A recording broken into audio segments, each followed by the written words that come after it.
Hey, what is up, everyone? It is September 29th. Coach Joey coming in, and I wanted to come in with a message for today. I'm sorry I haven't been on the social media here recently. Me and Renee recently relocated our personal residence, so we've kind of been dealing with the whole moving process. But I still wanted to come in with a message for today and kind of pass something along to you guys, and hopefully this will kind of broaden your perspective on some things. And the topic I want to talk about is what's referred to as a media bias. And some of you may know what this is. Some of you may have no idea what this is. But essentially, the media's responsibility as far as a business and generating revenue is to try to get people to advertise with them. It's usually where most streams of income come from. So if you're involved in TV, it's on commercials. If you're involved in social medias or whatever it is, if you guys ever get on YouTube or Facebook now, you'll always see the constant ads. And it's the media's responsibility to try to put content out there that is going to draw the attention of people. And if they can prove that they have enough people viewing the content that they exploit across the streams of media on a daily basis, that's going to increase the potential revenue that could be produced for that particular company or TV channel or website or whatever the case is, similar to like that of the Super Bowl. Super Bowl commercials, everybody knows, are really popular for multi-million-dollar time slots, and that's because a lot of people tune in to watch a Super Bowl. So that's kind of an extreme case. Now, outside of something like a big sporting event or whatever the case is, unfortunately, when you're exposed to things on the media, they're typically not going to be things that are going to be most relevant or common to like a real life situation or to the normal, we'll go ahead and call it. So the first example is if you're watching something on TV, like The Biggest Loser, for instance. I'm involved in the fitness industry, so that'll be a great example.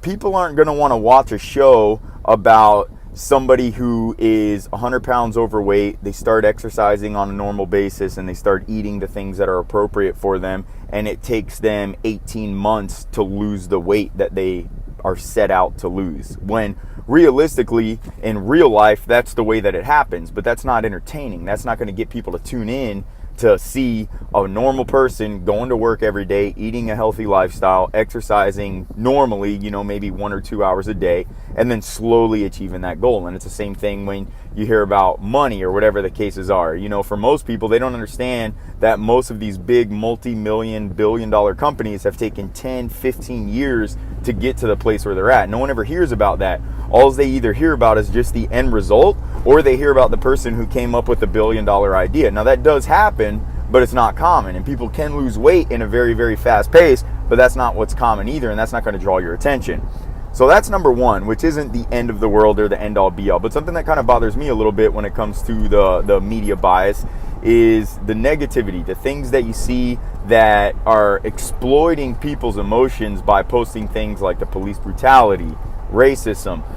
When you talk about things that are current, like presidential debates or presidential views from one side or the other, they never talk about the things that are common or general or whatever. No one talks about the things that people have in place that are going to be positive. They only want to talk about the things that are really, really, really extravagant, and they try to exploit it depending on what side you believe in. So if you're on one side, they're going to exploit everything that they know is going to get you involved in watching the content that they're posting. And if it's the other way around, they're going to do the exact same thing. You don't see a lot of the normal stuff. You don't see the police officer who got up, went to work, pulled a couple of people over and gave them a ticket to try to keep the street safe, stopped someone from robbing a convenience store, saved a kitten, and then went home to see his wife and his kids for the evening. I mean, you don't hear about that because it's not what people realistically want to see anymore. They want to see all the things that are going to kind of spike their interest and get them involved in the things that are really, really extreme. So the reason why I wanted to talk about this today is when you guys are sitting there, and I'm just as guilty as anybody else, I'll kind of get sucked into social media. I try not to because I use it for work, and if I notice I am, I'll actually just stop what I'm doing and step away from it for a little bit.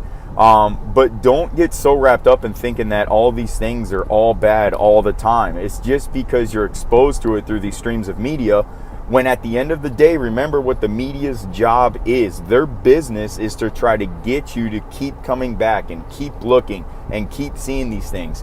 we are the ones who give the media the statistics for them to base themselves off of. So when we're not looking or liking positive messages or things that, you know, we can relate to that are normal in life, then they stop posting that kind of content. But when you're constantly immersing yourself in the negativity and looking at the police brutality or the racism or the terrorism or the political debates or the very extreme comments that are being made or the extreme posts from some of these certain websites, that's what they're going to keep exploiting. So then it seems like you're always surrounded by it. All right, you guys? So I just wanted to come in with a positive message for today. You guys try to think about that as you're getting through your day. For everybody who's involved at the gym, I'll look forward to seeing you guys there this afternoon. Have a wonderful day.